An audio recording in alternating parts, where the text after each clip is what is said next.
Welcome to Washington Policy's video blog, Washington Policy on the Go. My name is David Bose. I am the Communications and Marketing Director for Washington Policy Center, and it's always a pleasure to be with you, and I'm grateful to have so many people tune in week after week as we cover the legislative session. As always, I want to remind you, if you have a question at any point during this Zoom presentation, just click that little Q&A box at the bottom of your screen, enter that question in, and we'll try and incorporate it into the program as fast as we can. We try to get all questions answered over this period of time.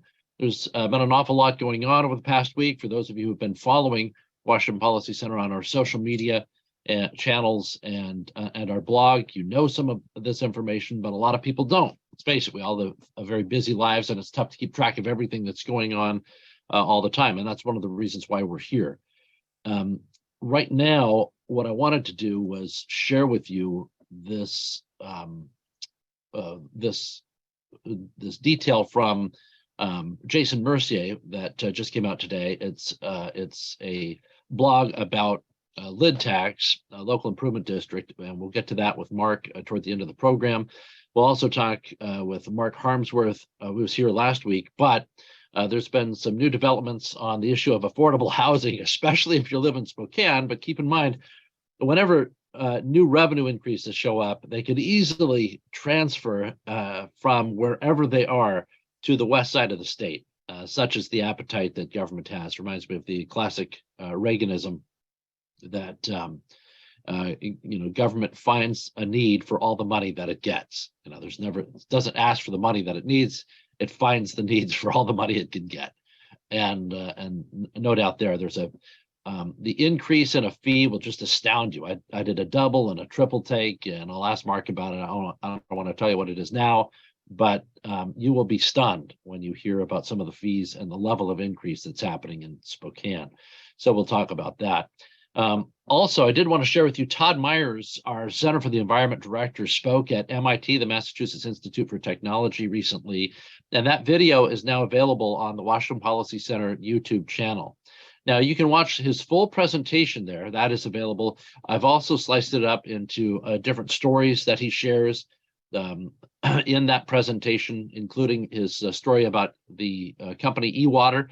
They go and drill wells where they're most needed, where people, mostly women, of course, are spending hours every day lugging heavy jugs of water over sometimes dangerous territory, and from sometimes relatively dangerous sources to bring water and provide for their family for cooking and cleaning and drinking needs. And E-Resources came along. E-Water came along and drilled wells in their communities.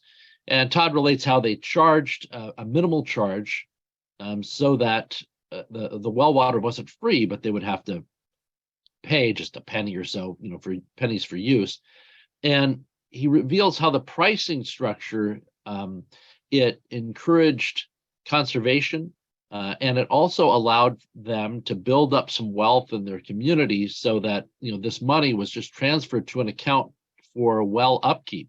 So in some cases where wells were problematic because the pump was breaking down, they wouldn't have someone there to repair it for months, multiple months at times. So you can imagine what that would do to the community. It meant much longer hauls to go get water, and again, endangering the very people going to get that water for their families. So, along comes E-Water, they drill these wells, and now all of a sudden this money's going back into providing for the upkeep of those wells. Well, they're now facing competition from government because it's an election time.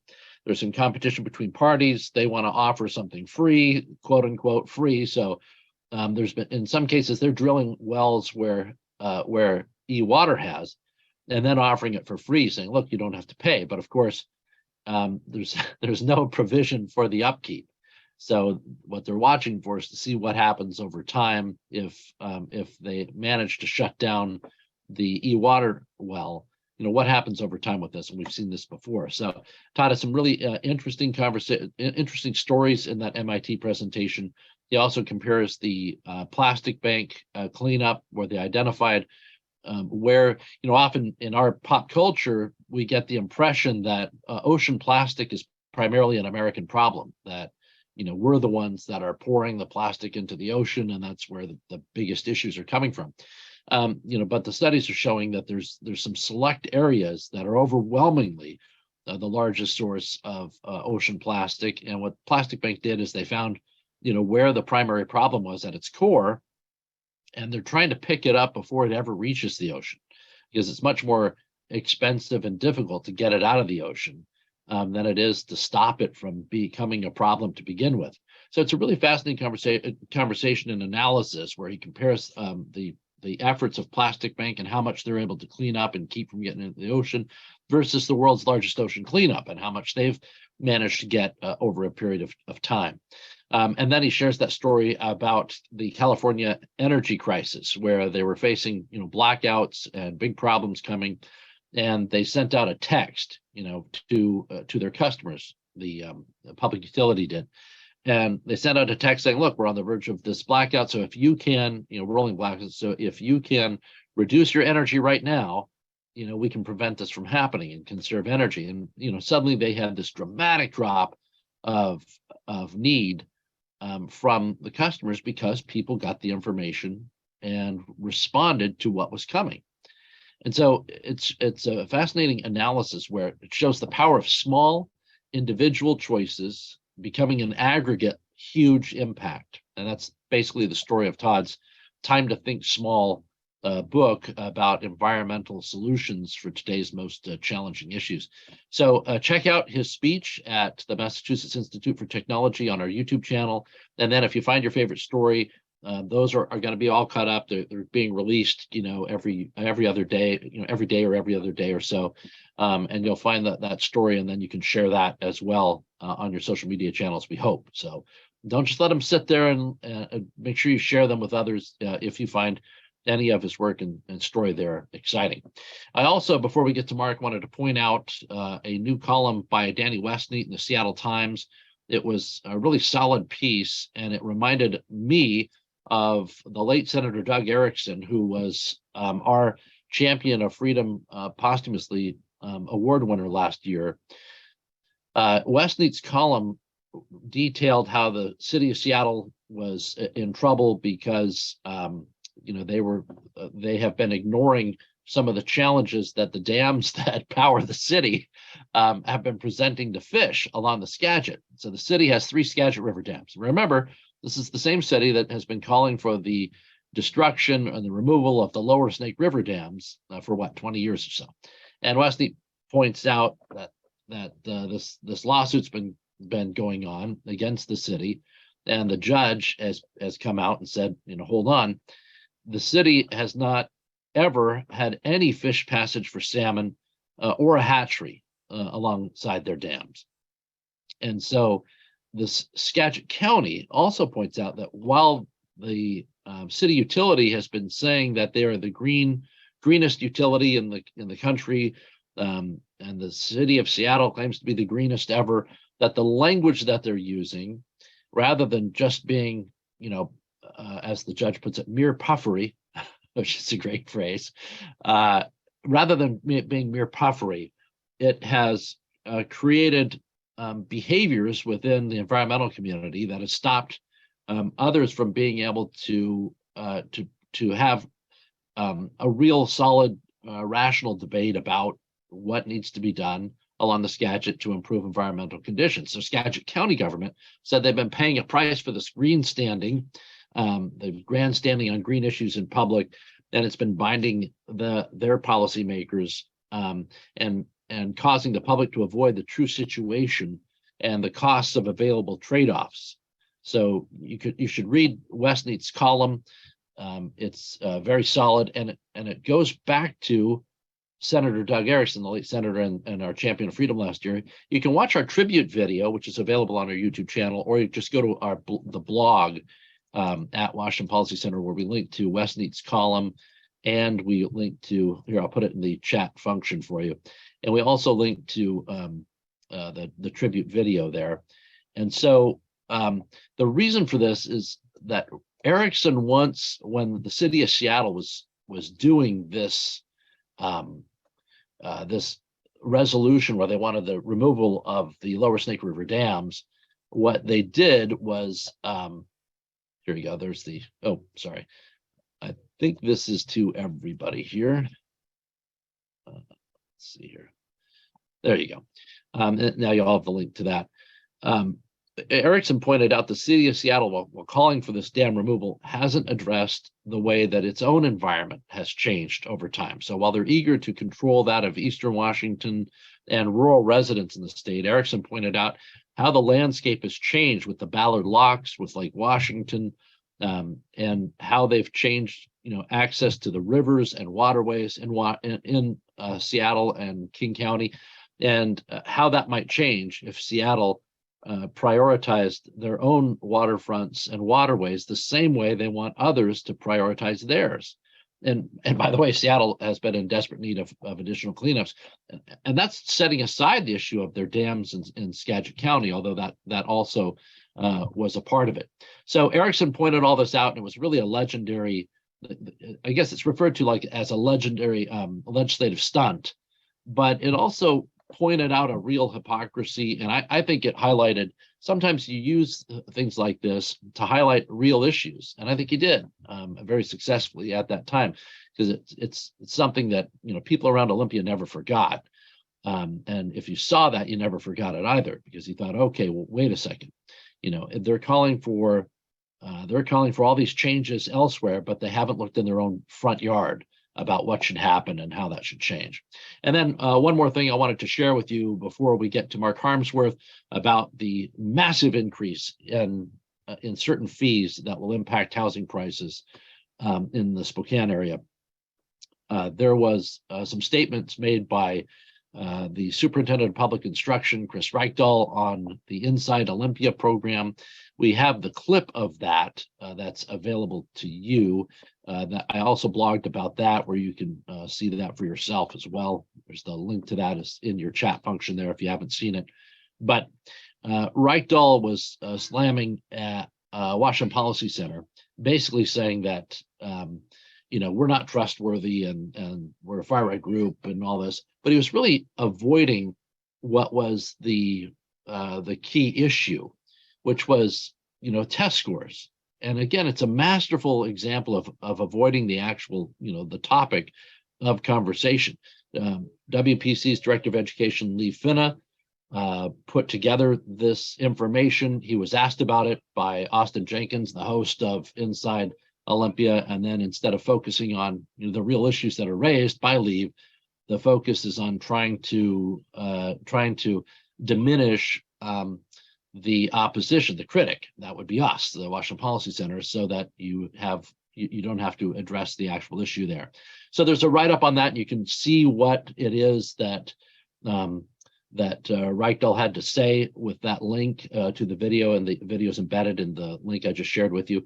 And also it's funny because he pointed out that one of the things we said was students were failing, and it's twisted to make this claim that, well, Washington Policy Center is saying students are failing, and trying to discourage students is never a good issue, as though pointing out that test scores are low is the same as somehow teasing or discouraging a student from achievement. Really ridiculous. So we also shared some video of the superintendent himself talking about students failing. So somehow it's and we also pointed out they have a pass-fail system, for the report cards. So if the word fail is so triggering and offensive, the Superintendent of Public Instruction and their office has a lot of work to do. All right, with that, you've got the links there in your webpage. I'd encourage everybody to go often to our blog at washingtonpolicy.org.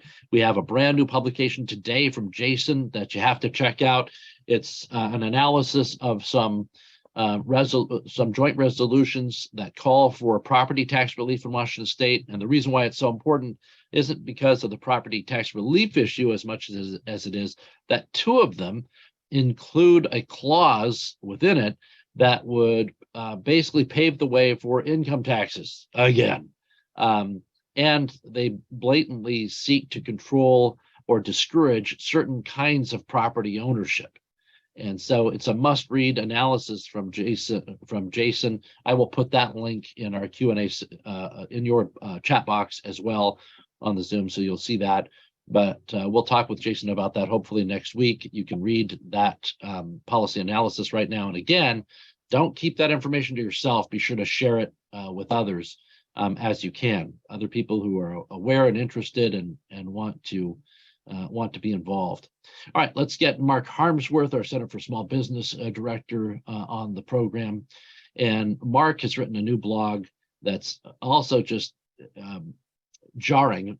My mouth, I think my jaw literally dropped as I saw the headline. And my first thought was, Mark has made a typo in his headline, and I better check out the blog itself to see if I need to change it. Well, as it turns out, not so much. Mark, why don't you describe the fee increases that are happening in Spokane and what you were writing about? Yeah, so thanks for having me on again, David. Spokane City Council last night has been considering a range of fee increases on development, primarily around the connection fees that you pay when you connect your house to the sewer and the water systems and so on. Some of these haven't been increased in the last couple of years, but they started looking at this, and I'll start at the bottom so we can build to the crescendo for the big one. But you're going to see 250 to 300% increase on single family homes, and basically it's based on the width of the pipe that the water is supplied through. So for a 3/4 to an inch, it's sort of in that 250, 300% increase. And some homes up to $10,000 now to connect your water to the home. But the big kicker, and that fee can get up pretty high as well, obviously, but the big kicker is the one for the multifamily, which last time I checked, I think we needed more multifamily people to solve the housing crisis. But they jacked it from $18,000, and I went back and checked this to make sure I hadn't misread it myself, to $470,000. So that's a 2,600% approximately increase for the naysayers who will pillage me for putting the wrong percentage up there. But when you look at it, if you're building, say, 10 units in a home, that's what, $47,000 a unit. So from 18 to 47, you'd argue, well, I mean, 18 was the whole building, but that's for 6-inch pipe. Now, the Spokane Spokesman Review is reporting this. Basically, it adds $500,000 to the cost of a multifamily home. So even if you had 4 units and the code required you to have 6 inches, and I'm not 100% sure if it does for 6 inches on 4 units, but certainly for more units than that, or you have a commercial property. So let's play that out. You build yourself a warehouse that requires a 6-inch pipe. You're paying $470,000 connection fee to the city.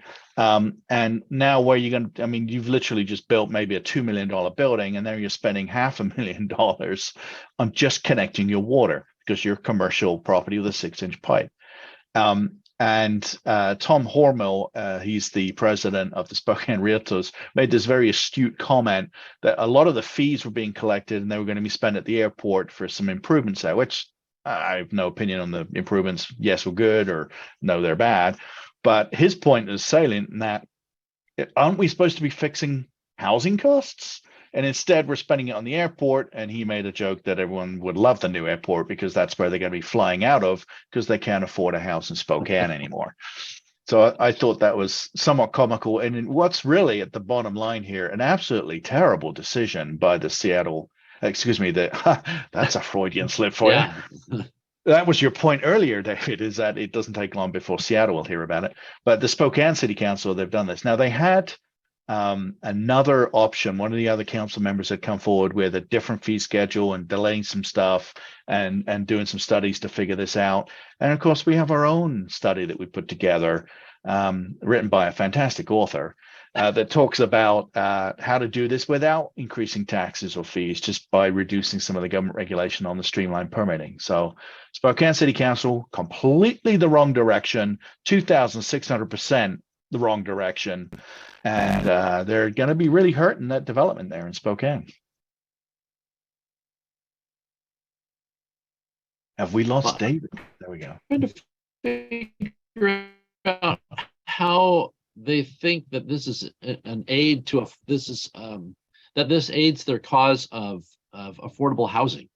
You know what I mean? Like the volume of increase of this is going to be felt heavily by people trying to buy that kind of home, that multi-use home, which is the very kind of home that they and most other communities in Washington State are saying is so needed. It's kind of the starter home for families and younger people, and this, that is just an enormous, but not to mention the investment required for construction crews in an unstable economy where you've got, headlines about banks collapsing and things like this going on, and big inflationary pressures and a lot of uncertainties happening just after a massive pandemic where people were shut down for all kinds of periods of time, especially private contractors. That's a huge additional risk that they would have to take to even try to build here. Yeah. So else, right? let's say you were putting together as a developer a 50 home neighborhood, single family home, 3-bedroom, 2-bathroom. Nothing too fancy, but you're targeting sort of that middle range there, maybe a starter home. And now you're paying an extra $10,000 or $8,000 more for the water connection. You're paying an additional $3,000 to $5,000 more for a traffic impact statement, impact fee, and you throw all that on there. Well, suddenly first of all, you're fronting that money because you're paying that fee to connect. So your 50 home lot, you could be looking at $500,000 that you're going to have to front as a developer extra. And in a volatile housing market like we're in right now, where things are still sort of moving around a little bit up and down, depending on where you are, that's a huge risk. I mean, the more money you put up front, because you don't see the sale of that home until 6 months down the line when you actually, the person moves in, closes on the deal, you're fronting that money. And that's what caused a lot of the problems back in the late 2008 era, where developers got underwater, or they had assumed they were going to be able to sell these houses for a certain amount and the market collapsed. Yeah, that's just fascinating to me. And so this is the council, not the mayor. We should emphasize that for right now. Yes, Mayor Nadine was very much against this proposal, as was one of the council members, Jonathan Bingle. It's not a good sign when you say as was one of the council members, because it gives you an idea of look, there's not much a mayor can do usually when in most of these structured governments where the council is so uniformly in favor of this. Although, it's people get the government that they choose. As much as people like to throw out their hands, look, Spokane voters have the say in who represents them and whether or not they like this kind of policy or not. The challenge I think kicks in where you're trying to figure out if people know and understand. I mean, that's a big challenge, is knowing and understanding where these costs come from. Like for your housing study, one of the things I keep thinking of regarding it is, you point out that it's estimated that there's $144,000 in costs, actually $144,000 and change in costs to the price of the median new home construction in Washington State, just from the red tape and government regulations and restrictions and other things. $144,000, which, if you added 50,000 to that, that's how much I paid for my first house, right? When I was a young man. And but when we talk about affordable housing, most of the time government asks, how can we provide affordable housing? What they mean is, how can we build it, control it, and we'll have a certain number of units that we're in charge of and we're overseeing, and then they have a guaranteed constituency that will always be wildly in favor of this issue and that government, because X hundred of number of people or X thousand people will live in those units, versus the question, how do we make housing more affordable to build for the people who build it, right? How do we make it more affordable generally? And it's really hard, I would think, to get that question shifted around, because in one case it's easy to point and say, look, these families here, these individuals, they're getting affordable housing, versus the other, which is a much more general, hey, we've lowered the costs and now we're going to see what the market will bear and where these opportunities lie for people. So, Right. And you're seeing conflict within the legislation that's being introduced in the legislature this year. Thankfully, some of it never made it past cutoff, like rent control that was shut down last week, where it basically locks the property owner's hands. We talked about this a little bit last week, where they're not going to be able to even cover the replacement carpets and paint and upgrades they need to do to the houses. And you end up with a situation like the Bronx, where the quality goes down. You've got on one hand another piece of legislation that's still moving, which is the infill legislation that allows you to increase density. There's some issues around preemption from the state, and if you move into a neighborhood of single family homes, you expect it to stay a neighborhood of single family homes because that's what you moved into. But some of the things that are being proposed would allow that to be upzoned to more. Well, this fee increase from Spokane literally would make that development, which on one hand they're trying to encourage, more expensive on the other hand. So it's like the left hand doesn't seem to know what the right hand is doing. Rather than focusing on the root issue, which is it's too expensive, 144,000 and change, to build a house through the permitting process. That 144 doesn't give you a new roof or an upgraded yard or a hot tub. Wouldn't that be great? It gives you absolutely nothing other than hey, some bureaucrat in your local municipality stamped your permit to say yes, you can build a house here, and they just added a whole bunch more to that as well. 144,000 on a $500,000 house drops that thing down to close to 350. Well, that's the difference in payment for some people who can actually afford to live in those homes. Yeah, I mean, it was a big difference in payment even when interest rates were low. And now that interest rates are high, it's a huge difference in payment for the affordability issue. And the other thing that strikes me about that, the failure to kind of to approach this and say, how do we make it more affordable for everyone? There also seems to be a bias about what kinds of housing, are affordable for people. Like, for example, RV parks are discouraged, and RV parks, I know that they're often an eyesore or other things, but they've also been a very cheap way to live for a lot of people on fixed incomes and in other situations. And there are ways to prevent the eyesore quality. You require the trailers there to be kept up and things like this. And we saw where there was efforts on the part of government to, for example, renovate hotels so that people could have them, or various things, various other buildings. And yet, when you talk to developers, the developers will say, I couldn't possibly renovate that and provide housing for it because the restrictions on me make it so that I couldn't sell something like that. But when government comes along and says, we want to do this to house people, then it's okay, well, we're just going to skip all the rules for ourselves.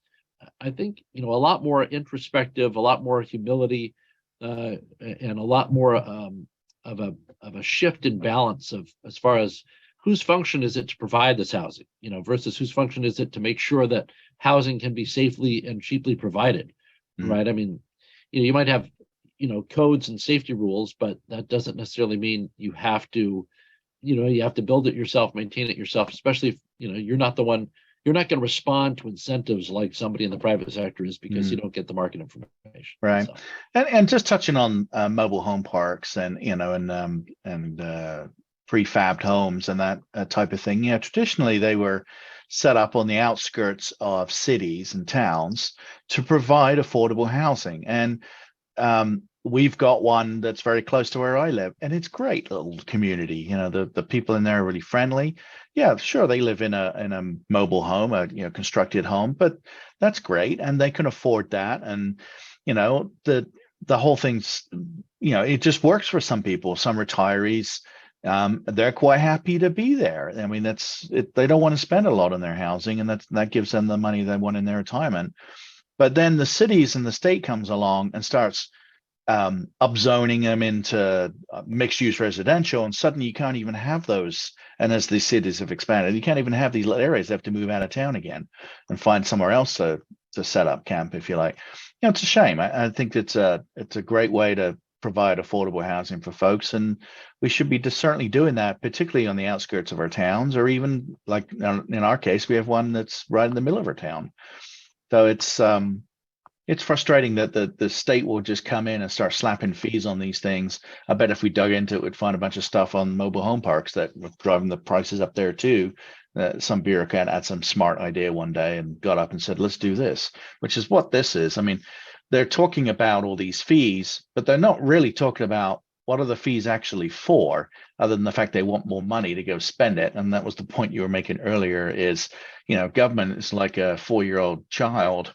If you give it something, it will consume it and demand more. And hint to parents, don't buy toys, just go to McDonald's, they're free. So. Yeah, just bringing that up, first thing I thought of was my kids, because you buy them a toy and the next day that toy's a bore. Now they want something else, because it was the thrill of the attainment of the hunt that they really cared about. Yeah. That's why, hat tip to parents, always go to Value Village or Goodwill or something, take them to that toy aisle and say, this is a toy store. Works like a charm until they get old enough to know better. Bill says, Spokane Water Utility clearly feeling left out of the tech stock market boom and wants some respect. adding a little humor. Mark has a question for you, Mark. Yeah. But he's calling you Chris Harmsworth, which isn't that the name of the Thor guy, I think? Yeah, well, I'll identify as Thor. Yeah. Regarding the proposed new impact fees for Spokane, where is the list of the old fees and the new proposed fees? Well, if you go up to our blog on our website, there's a link out to the Spokane review, and they've got a list of the fees there. They also link back to the City of Spokane's website, so you can look up the fees there.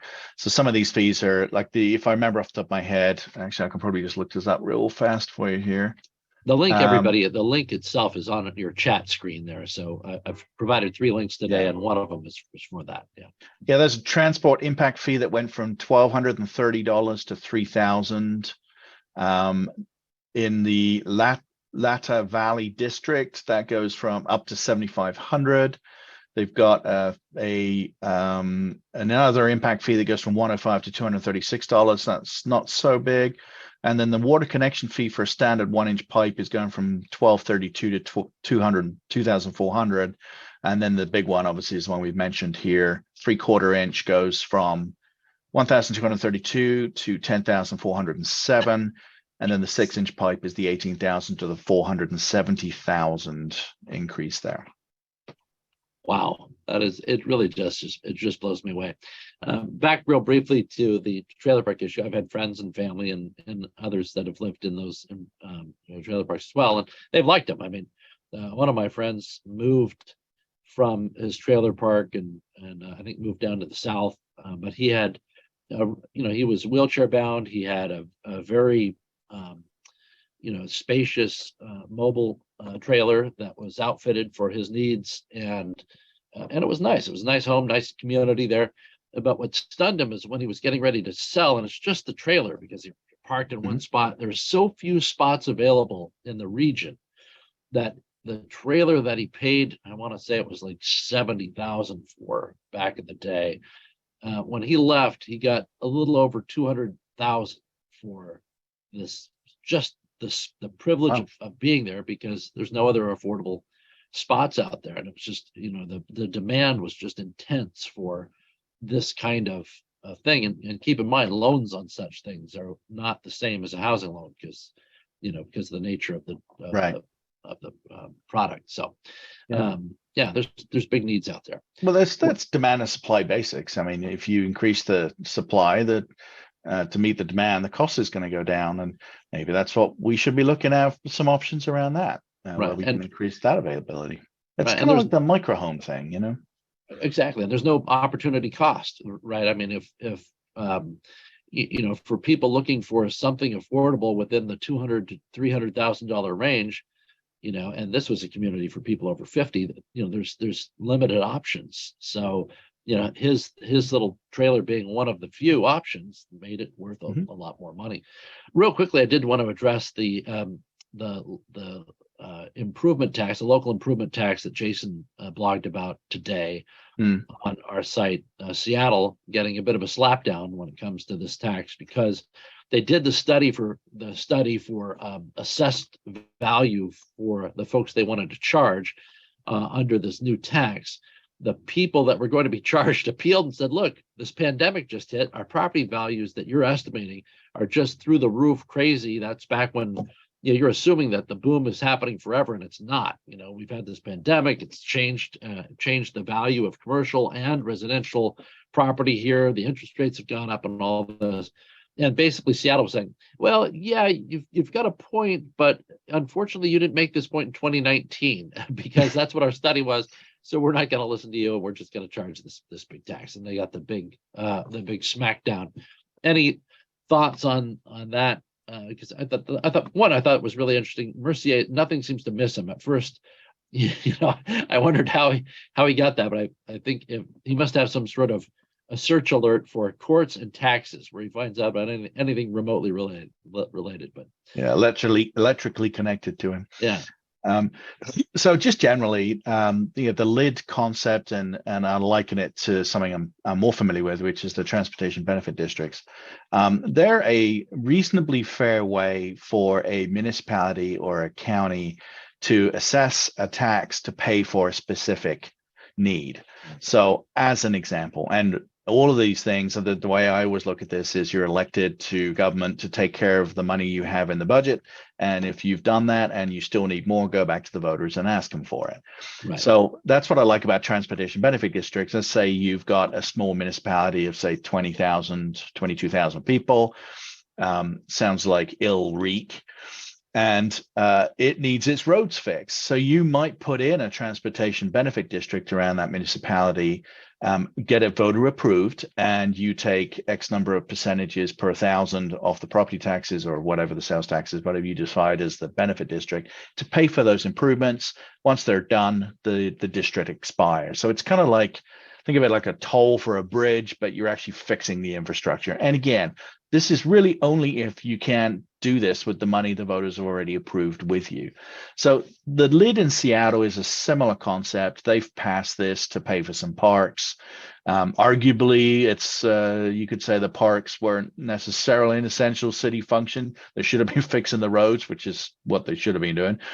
But that's by the by. The voters obviously approved this. But what they did do here, which they're absolutely right, the judge is right on this, is they used the assessed values and they did it incorrectly. So he's thrown this out. I don't think he's thrown the whole thing out. I think what's going to happen is they're going to have to go back and reassess again. Right. And that's really a levy. And if you get into levies, it's really complex because it's an aggregated assessment of the entire municipality, which is then factored out based on each individual property. So that's why your levy rates different each year based on the property that you're in, based on the taxing authority of that municipal, in this case, the lid district.